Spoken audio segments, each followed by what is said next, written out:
everyone, today's video is going to be one that I've kind of seen around here on YouTube many times, and I think it'd be a lot of fun to do, and it's going to be makeup classics that I've never tried. Now, I've been watching YouTube for a really long time, since I was in undergrad, which was like 2011 is when I started undergrad, so I've been watching it for a while. So some of these items I feel like have kind of stood the test of time, and they've really always been popular.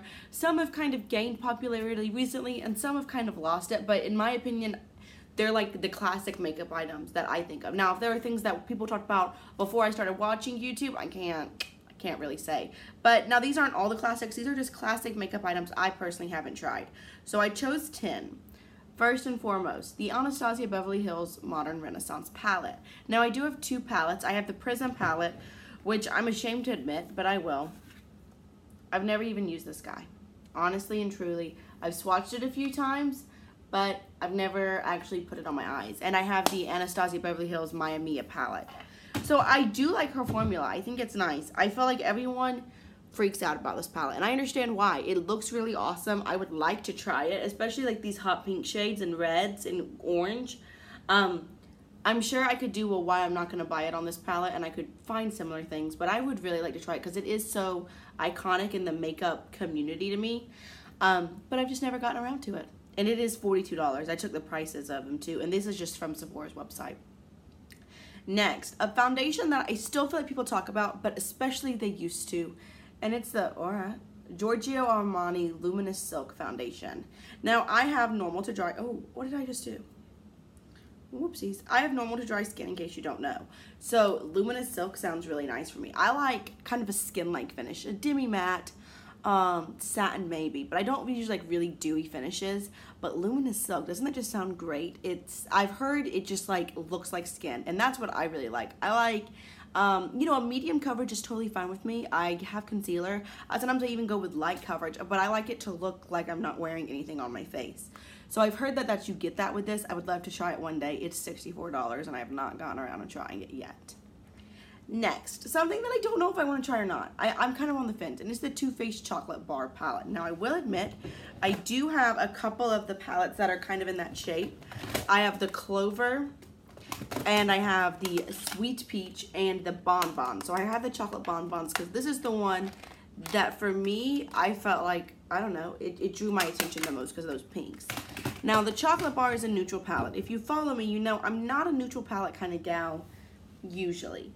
But it does have this light pink, which, to be honest, I don't know what I'd use that for. It's got this purple that I've heard is really bad, and this green. Now, I really did want it, but recently, like last year, 2017, this was a lot of people's pan that palettes, and they kind of fell out of love with it. So I don't know if I'll ever buy it, to be honest, because I love eyeshadows so much, and there's so many other things that I really want to try that I'm not sure I'd ever buy this, but it's definitely a classic in my opinion, and it's one I've never tried. Next, another eyeshadow palette that I'm not sure I'll ever try, but is a lot of people's holy grails and favorites. The Naked palettes. Now, I have quite a few Urban Decay palettes, but I own none of the Naked. So they've done Naked 1, 2, 3, Smoky, which has been discontinued, and Heat. And I haven't tried any of them. If I was going to try one of them, I think it would be the Naked Heat, though it did receive kind of mixed reviews. The Naked palette's just a little too neutral for me. I love Urban Decay's eyeshadow formula. I love it. And the Naked palette, from what I understand, is really one of the first palettes of its kind. It's all neutral. It's a big palette. It's got 12 shades. And it's kind of the first of its kind in that way. But it's just not something I really care about trying. But it's definitely a classic.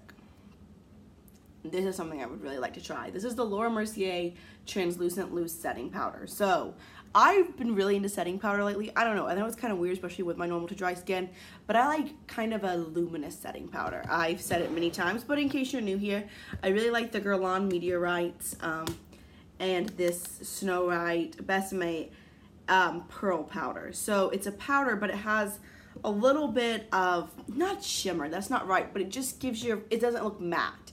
Well, I mean, it does. I don't know. Not flat, I guess. It gives your face a little bit of something, and that's what I personally like. That's the way I think powder should be, especially for my face. And I've heard that this is just amazing. I've heard it's the best, that it's kind of expensive. It is $38, but that it's worth every penny. So I would really like to try that one day. Next. Now this is one that used to be really hyped and it's kind of lost some of its hype, but people still use it. And it's the Nars Creamy Radiant. Now, I feel like in today, a lot of people talk about Shape Tape. Recently, the Born This Way. I haven't tried either one of those either. But this is one that I feel like has just been around forever. And it's the Nars Creamy Radiant. It is $30 and they do make little minis. So I actually, not of the Nars, but I do have like this Urban Decay Naked Skin. I tried it in a mini and I love it, and I've had it for quite a while, so they will last a while. I also have a Kat Von D one that I got in a Sephora Play, but they have it in a mini, so I'd really like to try it in a mini, which I think is $12 to see how I like the formula. But from what I've heard, it doesn't crease, it's perfect. So I would love to try this, and it's definitely a classic in the YouTube community. Next, an Anastasia Glow Kit. So this is again one of those things that I feel like is a little bit of a newer classic. But highlighters really got big a few years ago. I don't know the exact time, I can't tell you, but they really got popular. And I feel like one of the things that really made them popular were these glow kits. They have 4, sometimes they have 6 different highlighters in it. Now, I've said before, I'm not really a huge fan of cheek palettes in general, because people, they either make it too exclusive and then people get upset, because they're like, well, this isn't for every skin tone. Or they make it for every skin tone, and then me as a consumer, not a professional, I can't use every single product in there. Nobody can, because if something works on my skin tone, it's not going to work on a skin tone of someone who has like this, you know, really deep skin tone. But if something works on their skin tone, it's not going to work on mine more than likely. So I like it. Now I feel like kind of a trend is when they'll make like the contour palettes of light, medium, dark. I like that, because then I feel like, you know, I could buy something for light skin tone. It works for me. I'm not wasting product, but people of other skin tones aren't being left out either. So I kind of like that trend. But with highlighter palettes, especially these, I feel like there's always a shade or two that will just not work for me. That's why I haven't bought it. I know that they've made a couple that are really chunky. So if they made one that I felt like all the shades would work for me and that I liked the formula, I would be interested in purchasing it. But I don't feel like that's going to happen realistically. So there's the glow kits. They're really popular. I just have never had one. Next. Now, I don't know if this is totally right, but at least in my recollection and for me watching on YouTube, the GWay matte lip creams were some of the first liquid lipsticks out there. They're matte. They're a matte liquid lipstick, which, you know, hugely popular. Now it's kind of, you know, becoming glossy lips again. I still like a matte liquid lip. Today I'm wearing one of these little Tarte things, which used to be really popular as well. But I remember people talking about the GWay ones and just saying that they were like revolutionary and just really awesome, and that the formula was really great. Now I've tried quite a few of the liquid lipstick formulas. I have some favorites. I really like the Stila Stay All Day ones. I also really like the Too Faced Melted Mattes. But I've never tried the GWay ones, which I feel like kind of made it their first. And GWay used to be really, really popular here on YouTube. It kind of sunk now that they have those cheek palettes. They've come to Sephora. I feel like they're going to get more popular again. But I would love to try those matte liquid lips. Hourglass. So I haven't tried any. I had like one of those card samples of some of the ambient lighting powders, and I didn't like those.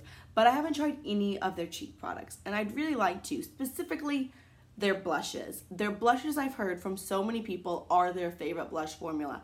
I remember when these came out. I remember when the little trio of like the ambient lighting powders came out, and then they came out with the blush palette, and now they have those full face palettes, and every year I want one and I haven't gotten one, and maybe this Christmas will be the year I buy one. I don't know. But the blushes specifically, I would love to try. I think that from what I've heard, they're exactly what I like. They're kind of not glittery, but slightly luminous, which I like a matte or slightly luminous. I don't like something super shiny because I have highlighter, but a little bit shiny blush, and it just has a really natural finish. Like today, I think I did a little bit. I have the tendency to go overboard on my blush, and with these you really can't, from what I've heard. So I would love to try one, and I feel like they're super popular here on YouTube.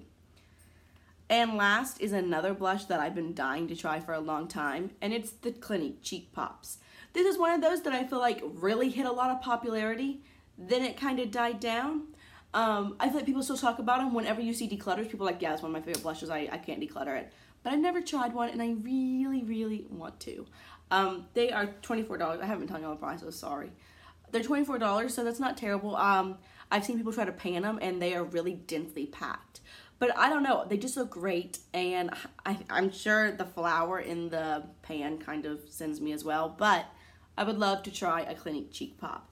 So those are 10 classic products that I would like to try, or that I've never tried. Some of them I'd really be interested in, as I said, and some of them probably not, and I'm okay with that. I've never tried them.